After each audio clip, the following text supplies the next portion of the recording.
ফুলে যা আমার নকল পুলিশগুলো, তাড়াতাড়ি ফুলে বড় হয়ে যা।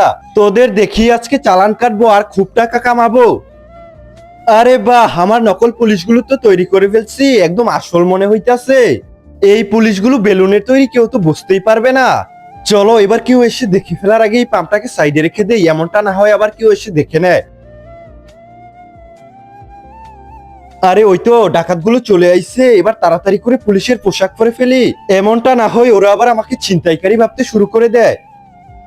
আরে এই তো এবার একদম আসল পুলিশের মতো মনে হইতাছে। এবার ওই ডাকাতদের ডান্ডা দিয়ে ভয় দেখিয়ে লাখ টাকার চালান কাটবো।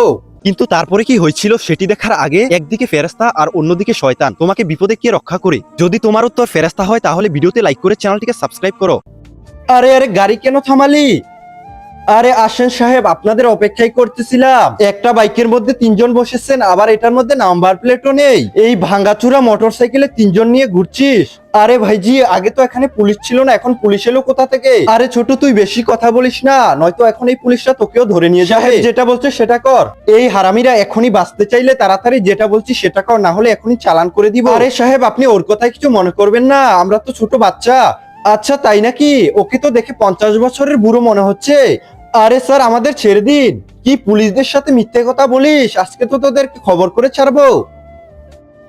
ভাইজি এখন আর কথা না বাড়িয়ে ওকে কিছু টাকা দিয়ে দেন।